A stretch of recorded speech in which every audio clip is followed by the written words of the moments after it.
নমস্কার। আজকে আমি আপনাদের দেখাবো আমার গাছের হসপিটাল। এই দেখুন, এখানে কিছু কিছু গাছ আছে যেগুলো অসুস্থ হয়ে গেছিলো,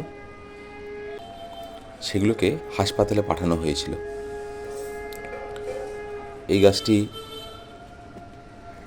আমি আনিয়েছিলাম, খুব খারাপ অবস্থায় এসেছিল। Dendrobium Bangkok splash.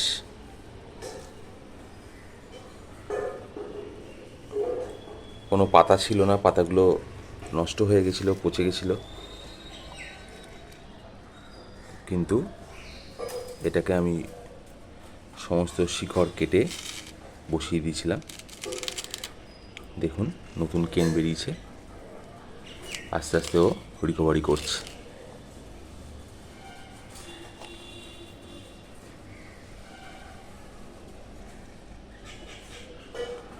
এটাও আর একটা গাছ, আর একটা অর্কিড।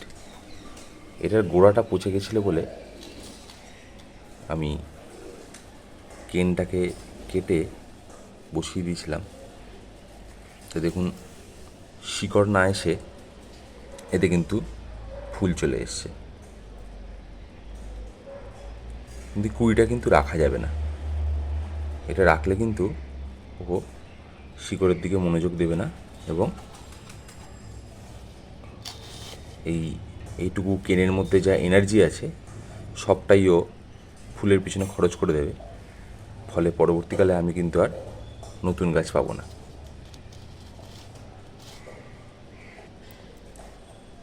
এটা একটি স্প্ল্যাশ ভ্যারাইটি, সম্ভবত এনওবি স্প্ল্যাশ। আমি এটাকে কাঁচি দিয়ে কেটে দেবো।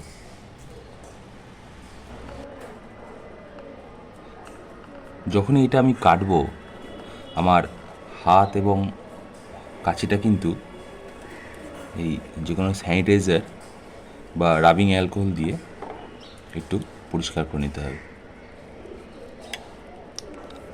এটা কিন্তু খুব গুরুত্বপূর্ণ বিষয়। মানুষ হোক বা গাছ, ইনফেকশান ছড়ানোর কিন্তু সম্ভাবনা দুজনেরই থাকে।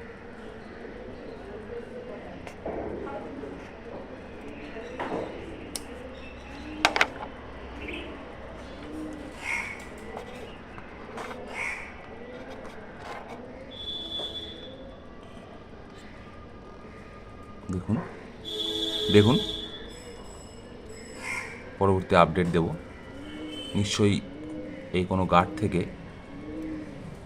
এর কিন্তু নতুন কেন বেরোবে।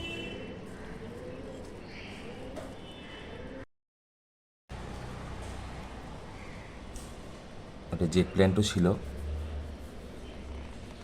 সেটাকেও হাসপাতালে পাঠানো হয়েছিল। এরকম আমরা যারা বাগান করি সবারই নিশ্চয়ই এরকম একটি করে হাসপাতাল আছে।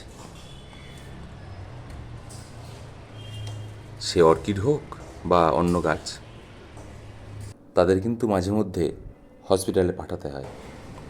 এই গাছগুলো সিডলিং এসেছিল একটু খারাপ অবস্থায়, একটু আলাদা করে রেখেছিলাম, রিকভারি করে গেছে। দেখুন, খারাপ অবস্থায় এসেছিলো বলে এখান থেকে আবার গাছ বেরোতে শুরু করেছে। শিকড়গুলো নষ্ট হয়ে গেছিলো, এগুলোকে এবার বসিয়ে দিতে হবে। এটা নতুন করে বেরোচ্ছে, নতুন করে একটা কেন বেরোচ্ছে।